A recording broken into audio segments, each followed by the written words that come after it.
Em estúdio, para análise da situação na Grécia, José Gomes Ferreira e Miguel Sousa Tavares. Muito boa noite a ambos. Miguel, depois deste não inquestionável no referendo, os gregos estão mais fortes para conseguir um acordo? Depende do que a Europa quiser. Agora, há uma coisa que é verdade, os gregos provaram a sua força. Eu devo dizer que não consigo deixar de gostar dos gregos e cada vez gosto mais dos gregos. Acho que no mundo em que vivemos, com tanta cobardia, tanta hipocrisia, ver um povo que está com a corda na garganta e mesmo assim diz não ao remédio que lhe querem dar, acho fantástico. Dito isto, também acho que Tsipras jogou tudo muito bem até agora. Primeiro, a sua vitória no referendo, que ninguém tinha previsto com esta dimensão, é brutal. É brutal. Ele ganhou as eleições há 6 meses com 37% e saiu daqui com 61% com este referendo. A admissão de Varoufakis veio na hora certa também. Era uma espécie de anticorpo nas negociações. Pedra no sapato, sim, também, nas negociações. Era demasiado vedeta, irritava muita gente. E, por outro lado, o acordo que ele consegue firmar hoje com os principais partidos sobre 4 pontos mínimos significa que ele está a dizer a Bruxelas: toda a Grécia está comigo. Exatamente. Toda a Grécia está comigo. Portanto, não se trata de roubar nem um governo, nem um partido, trata-se de roubar um país. Agora, eu vi há bocado com muita atenção a curta declaração de Hollande e de Merkel, que são completamente divergentes, a meu ver. E tem havido várias Hollande declarações. finalmente disse aquilo que se esperava que o presidente francês dissesse, pelo menos ele, há muito tempo. Disse: a Europa não é apenas uma questão monetária e financeira. O projeto europeu é mais do que isso, assenta em valores, entre eles o da solidariedade. Também disse, e tem razão em dizê-lo, por outro lado, também exigimos responsabilidade aos gregos, mas tem que haver solidariedade nossa. Já Merkel ficou apenas pela responsabilidade dos gregos e dizendo que isto tudo estaria dependente de uma proposta da Grécia. Ora, se o que o Eurogrupo está à espera, ou aliás, o Conselho Europeu está à espera quarta-feira, é que a Grécia apareça a aceitar o que antes recusou, não saímos deste impasse. Obviamente não irá acontecer. José Gomes Ferreira, o povo grego deu um sinal de grande coragem, como ouvimos o Miguel dizer. Outros dirão de grande irresponsabilidade perante aquilo que pode acontecer. Qual é a tua visão da situação, do que pode vir a acontecer perante esta situação? As duas palavras podem aplicar-se, de facto, depende do ponto de vista que é usado, mas eu gostava de fazer um pequeno exercício de memória. O que é que foi conseguido depois do dia 26, fim de semana de 27 e 28, em que foi decidido pela Grécia abandonar as negociações e convocar um referendo? O que é que existe agora de concreto? Não existe mais força negocial? Existe uma Grécia mais próxima do default, do não pagamento, da dívida, existe um sistema bancário mais próximo da falência e existe uma economia mais estrangulada porque não tem sequer dinheiro para funcionar. É o que existe. Apesar destas declarações todas, e apesar de, para além de Hollande, ter dito uma coisa já diferente, o próprio FMI ter dito: faça-nos uma proposta, estamos dispostos a ajudar. Eu mantenho as mesmas perguntas. O que é que existe de diferente e o que é que se pode esperar de uma negociação que, para ter um fecho da assistência anterior no valor de 7,2 mil milhões de euros, mais um pacote de ajuda num terceiro programa de 30 a 40 mil milhões de euros, para a Grécia poder funcionar durante mais 10 meses a um ano, portanto até ao próximo verão, o que é que existe diferente na base? Haverá na mesma austeridade e o que é que poderia haver, na mesma José Gomes Ferreira, de haver uma reestruturação da dívida, sim, porque isso nunca foi aceito pelos credores oficiais em situação nenhuma. Seria ou não uma forma de ajudar a resolver o problema? Seria ou não uma forma de ajudar a resolver este problema de um país que tem 11 milhões de habitantes?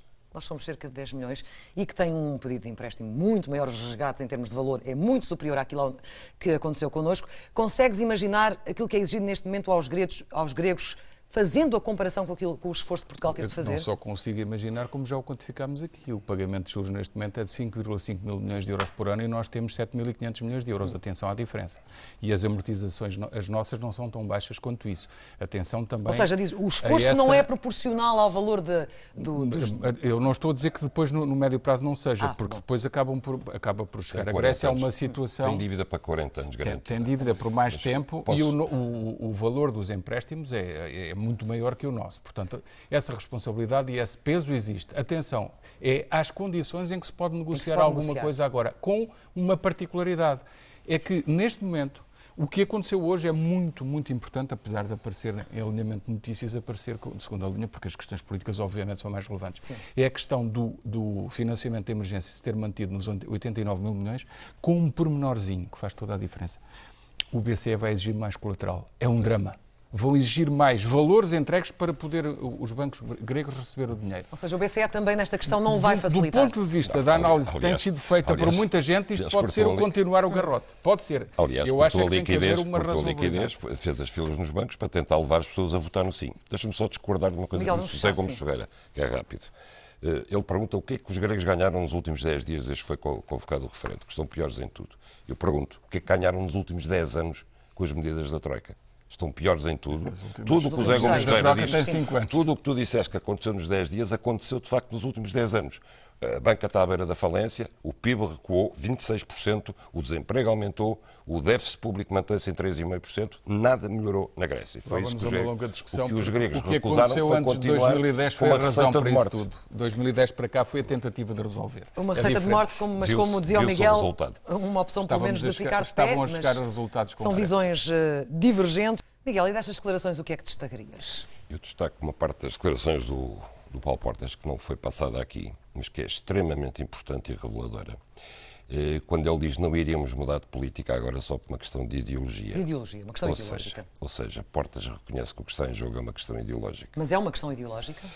Pois, é que se fosse uma questão económica seria diferente. Como ele diz que é uma questão ideológica, nós estamos perante, de facto, aquilo, aparentemente, que muitas pessoas dizem, que há aqui uma conspiração ideológica em que a direita pretende definitivamente desfogar-se da esquerda, nomeadamente com várias medidas do programa da Troika, como seja o fim das contratações coletivas, que significa um recuo de dezenas de anos naquilo que sempre foi a atividade sindical e as relações laborais nos países democráticos. É muito sintomático que Portas tenha posto o acento na ideologia. Por outro lado, também quero dizer que tínhamos todo o interesse em não nos associarmos à Grécia. Pois. Precisamente por causa dessa base ideológica. Pois, quer dizer... O que é visto quase como aquele que ele é vice-primeiro-ministro. Aquela pessoa que saiu do barco e que está quase a afogar-se e que, de alguma forma, se empurra para ficar, porque o barco precisa de continuar. Desculpa, não percebi. A pessoa estava... Quando não temos qualquer interesse em nos associarmos à Grécia, há aqui um afastamento mais frio, menos atento eventualmente à questão social que o próprio país vive e mais com uma leitura muito mais fria dos acontecimentos. Claro, estamos à procura de figuras. A posição do governo português faz-me lembrar um célebre filme do Jabor, um brasileiro, que se chamava Macunaíma. Macunaíma, para abreviar uma longa história, Macunaíma vem do mato para a cidade e no caminho passa por uma fonte mágica e de preto vira branco. E o irmão dele quer passar também debaixo da água e ele diz, não, isto não é para todos. E o irmão diz assim, ainda agora virou branco, já é racista. Pois, é a atitude do governo português, ainda agora estamos remediados e já fazemos papel de ricos. Já damos conselhos aos pobres.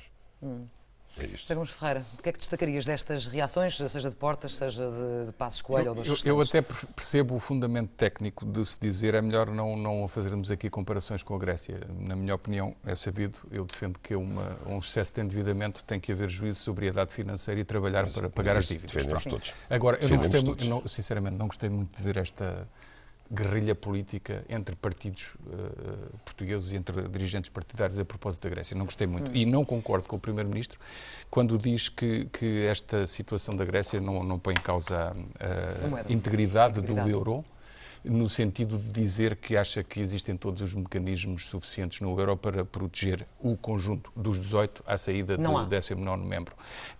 Em teoria há, mas na prática ninguém percebe ninguém pode calcular o efeito. Desde logo, a questão que está sobre a mesa é ou haver um acordo ou a Grécia não pagar. E se a Grécia não pagar, no que diz respeito à Europa e ao FMI, são 240 mil milhões de euros diretamente, mais aquilo que os bancos gregos, através do Banco Central da Grécia, devem ao BCE, que são mais de 100 mil milhões de euros, que é mais do que o nosso resgate. Atenção, só isso, só a parte dos bancos. Isto é uma soma astronómica de dinheiro que cairá sempre sobre nós, sob a forma direta dos 1.100 milhões de euros que o Estado emprestou à Grécia. Há alguma exposição dos bancos, embora menor, mas depois há a participação, a proporção de Portugal nos fundos europeus que emprestaram. Só o Fundo Europeu de Estabilidade tem mais de 160 mil milhões de euros. E, portanto, a perda é muito grande, embora essa perda só fosse direta depois da liquidação do fundo. Mas é uma quantidade enorme de dinheiro e o que está em causa é muito mais profundo. E, portanto, esta afirmação do Primeiro-Ministro, eu não posso concordar com ela, no sentido de dizer que estamos protegidos, não estamos. E em relação àquilo que se passou hoje, não concordo com nenhum dos dirigentes políticos, nenhum dos que eu vi. Esta frenesim de se aproveitarem da situação da Grécia para marcar pontos políticos. Se calhar poderiam fazê-lo daqui a uma semana ou duas, depois de se ver o que pode acontecer. Não gostei. E há uma pergunta hoje que muita gente faz. Onde anda Juncker? Onde anda, Juncker? Onde anda o Presidente da Comissão Europeia, que ainda não apareceu depois de... Depois não faço ideia. Para as negociações. Não faço ideia, mas deixa-me dizer, Juncker é um dos personagens que eu acho que não tem legitimidade nenhuma para dar lições de moral financeira à Grécia. Juncker foi 10 anos Presidente de um país, o Luxemburgo, Primeiro-Ministro de um país, cujo governo fazia acordos por baixo da mesa com as grandes multinacionais para não pagar impostos no seu país de origem. Portanto, quando ele quer dar lições à Grécia, atenção, é como a Sra. Lagarde. A Sra. Lagarde era Ministra das Finanças de França, fez um perdão fiscal escandaloso a favor do Sr. Bernard Tapie, que era dos maiores, chamemos entre aspas, bandido que a França tinha. E por aí fora, se formos à procura de onde é que está a inocência desta gente para dar lições sobre moralidade financeira à Grécia, não vejo onde é que esteja. Miguel, nós voltaremos a falar daqui a pouco. Ramos Ferreira, muito obrigada. Boa noite. Ainda há coisas em aberto, mas a verdade, Miguel, é que é o próprio Ministro dos Negócios Estrangeiros do Irão a dizer que nunca estiveram tão perto de um entendimento ou um acordo duradouro com os negociadores. Sim. É um momento decisivo, é um momento chave este. É um momento decisivo, mas também já houve vários falsos alarmes. Não direi que é uma negociação tão complicada como a da Grécia e do Eurogrupo, mas também dura há mais tempo. Já houve grandes momentos de aproximação e grandes momentos em que tudo parecia congelado e perdido. Vamos lá ver se conseguem chegar a acordo, porque seria absolutamente histórico e seria geoestrategicamente de uma importância imensa. Basta pensar daquilo que se passa nos países vizinhos do Irão, o Iraque e a Síria, na destabilização que aí existe, para imaginarmos o que é que seria agora o falhanço de um acordo nuclear com o Irão. Ou seja, continuar a ter o Irão como um potencial inimigo dotado de uma arma nuclear. Se conseguirem chegar a acordo, que eu espero que sim, os Estados Unidos vão ainda ter que resolver o problema com Israel. Israel é um feroz opositor deste acordo. Netanyahu foi mesmo ao Congresso americano discursar contra o acordo, sim. O que foi visto quase como uma afronta ao presidente Obama. E eu não posso dizer, ninguém sabe ao certo, se Israel tem ou não razões para desconfiar deste acordo e deste país em concreto, ou se é uma desconfiança genérica que tem relativamente a todos os seus inimigos na região. Mas, de qualquer maneira, uma vez firmado o acordo, Obama vai ter que o passar no Congresso americano e, para isso, tem que chegar a alguma espécie de entendimento com Israel. Sim, e esse entendimento, nós sabemos também qual é a força ou o poder de Israel também nesse Congresso. Junto aos congressistas americanos, vai ser difícil. Há aqui um dado que penso que seja aquele que pode ser decisivo, que é a exigência de controlo, que o controlo abranja bases militares, e o Irão diz que há questões de segurança nacional que não poderá acontecer. Portanto, há algo ainda, um equilíbrio muito frágil para esta decisão final. Sim, quer dizer, eu percebo o ponto de vista do Irão. Agora, tem que haver um controlo, aliás, todo o acordo, o principal é controlar as instalações nucleares iranianas, para saber se de facto visam apenas fins pacíficos de produção de energia ou se podem ter fins militares.